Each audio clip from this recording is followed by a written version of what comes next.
Those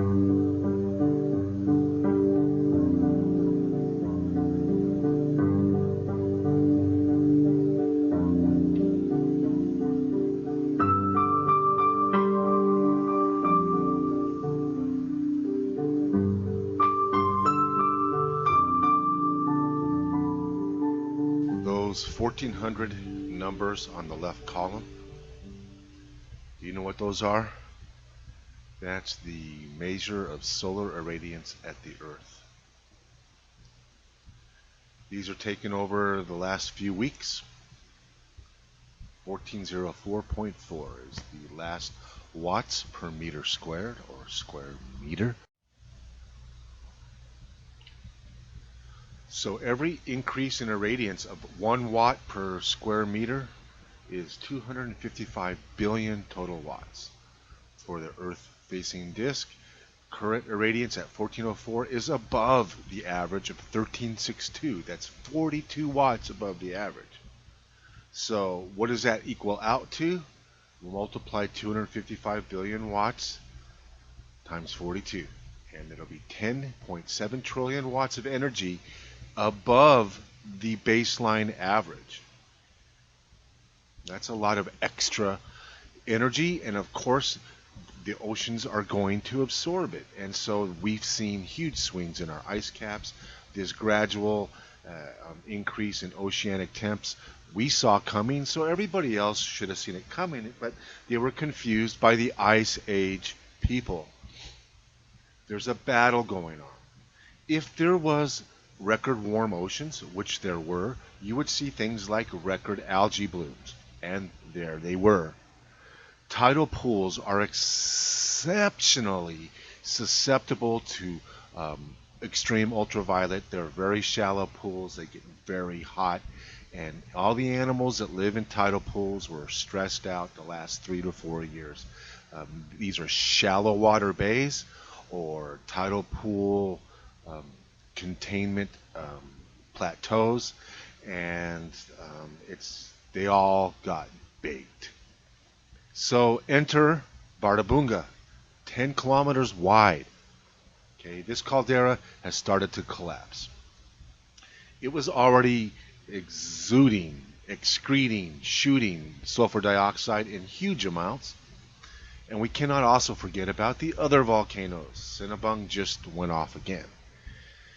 But there are 28 ongoing eruptions right now. One of these is the biggest one and the biggest threat to global change in cooler temperatures. The amount of sulfur dioxide has astounded volcanologists.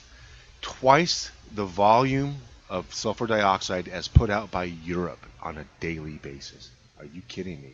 Now has become the largest lava field in modern historic times for Iceland. And the modern minimum people don't like me showing you this, but it shows you all the volcanic eruptions that cool the Earth. So cooling Earth has nothing to do with sunspots. Today we see the huge vortices coming down from the Arctic, bringing cold air down. But right next door we see record warmth. So there is a battle going on. It's the extreme ultraviolet, the extreme irradiance, and the weak magnetosphere allowing all this energy in to cook our oceans. But then we have an unprecedented volcanism for the last 3 to 4 years. Unprecedented, at least in modern day history. The largest lava field ever to have flowed upon the plains of Iceland is now occurring on the planet Earth. The largest. Authorities there and officials have admitted that a collapse of the caldera rim is a distinct possibility. And that would be an understatement, seeing that the GPS has validated there is a collapse going on at the crater rim.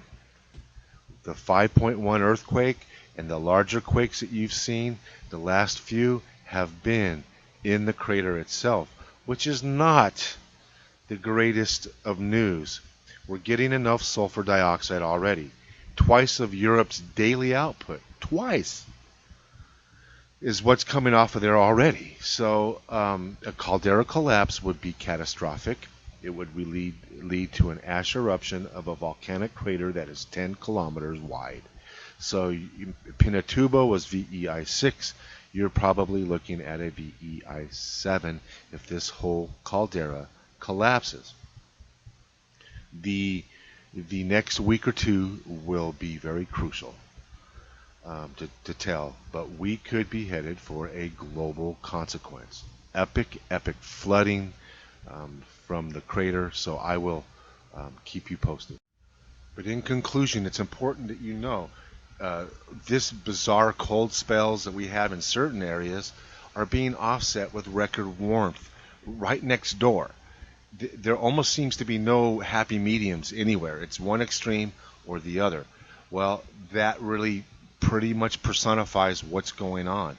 We have an admittedly weak magnetosphere. We have that. It's been proven. That allows more solar radiation in. And if you look at the radiation on the sun, it's not low, is it? So we've seen the oceans warm. We've seen everything that you associate with with the heating oceans. We see polar ice swings of huge volumes.